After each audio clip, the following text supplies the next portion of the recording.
Today we're going to make some Carne Asada, and for that we have chosen some nice Black Angus skirt steak, outside skirt actually, which is in dire need of some trimming, as you can see. Doesn't look good at all.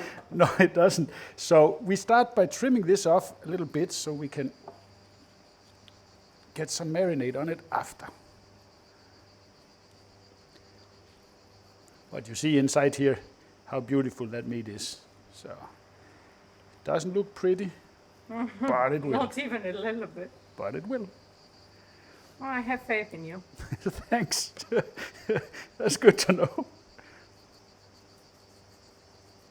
Now they're all nicely trimmed up, and we have a lot of trimmings here. Cats will be happy. They're going to be ecstatic about this. But as you can see here, this is quite a thin steak. And in this end here, it's much thinner than this end. So I want to split it so that I can take them off the grill at different times so I don't overcook this end here. So I'm going to split it here. And either way, it doesn't matter because, as you see, the grain runs in this direction. So after grilling, we are going to cut it with the grain and then against the grain so that we get nice and tender pieces. But it still has nice fat marbling, huh? Yeah. Look at that. It's beautiful fat marbling. It will smell very nice in the flames. That will give a lot of good flavor. And here we're going to do the same. As you see, this is a very long steak. But here it's quite thin and sort of splits here. So let's give that a split so we have the thin one. That will cook very fast, I mean. And this one will take some minutes longer, obviously. So now it's time to move on with our marinade. For that, we're going to need a lot of ingredients. Party. It is a regular party over here. We're going to start out with a quarter liter of soy sauce, low sodium. And this might be a little bit controversial, so don't give me any hate out there because it gives good umami to this, but it's probably not traditional in Carne Asada. Either way, it's good. Half of the volume in olive oil, 125 milliliter. There we go.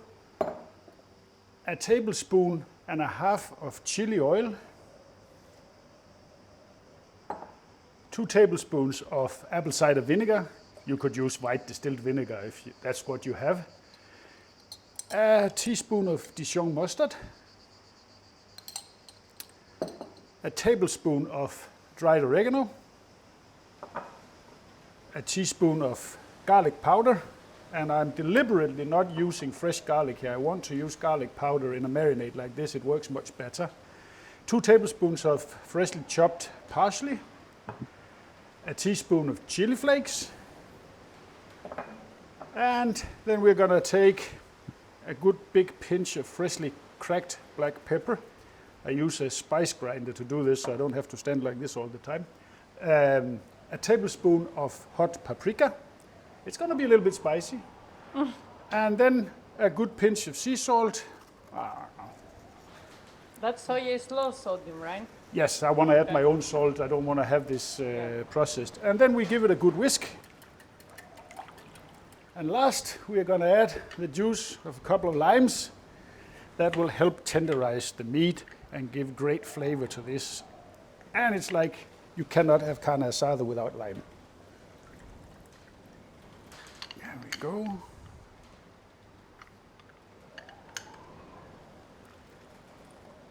All of this we pour into a big Ziploc bag, like that.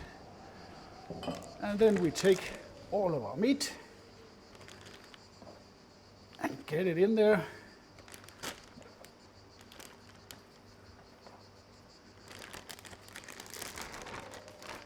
Get as much of the air out as we can.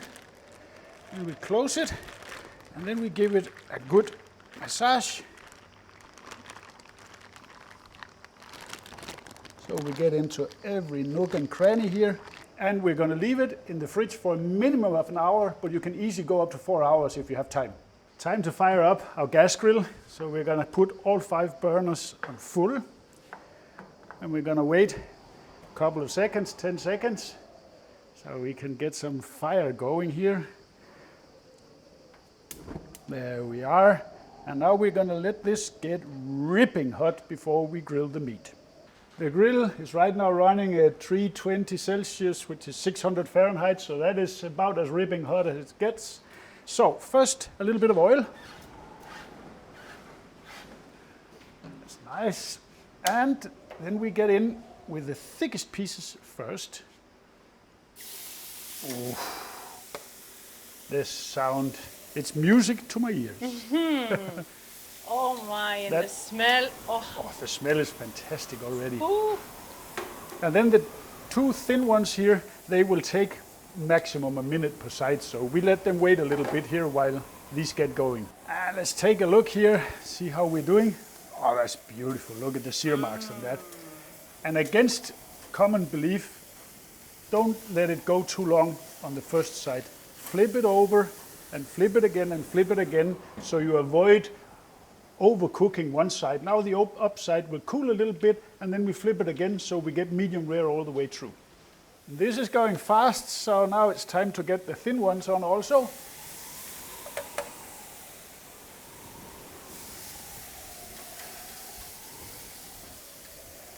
They will cook in no time. Let's give a check on the temperature here on the thicker ones to see where we are. We are at close to 40 degrees Celsius. Ooh, that's warm. But 50 already on the thinner part here, so it's going fast.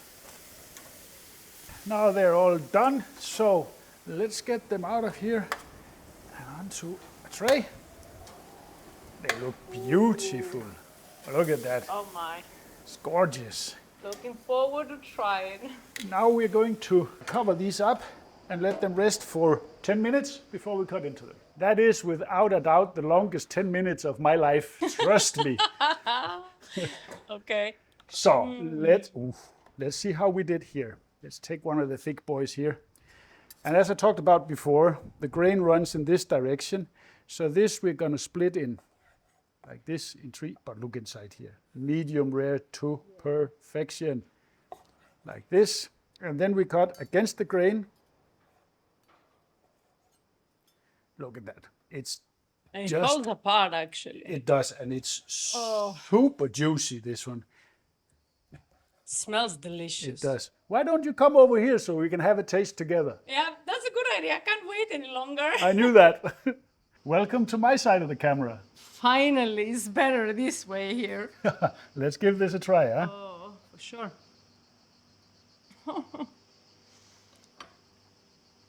It falls apart. Super, super tender. I mean, this is a great piece of meat and a great way to cook it. You can use this in tacos. You can serve it just next to some patatas bravas. Check our recipe, we have it Of for course, steak sandwich. you. You can even put it in a pizza for what I know. That's a great idea. Cheesesteak pizza coming soon. Is that a threat or a promise? It's a promise.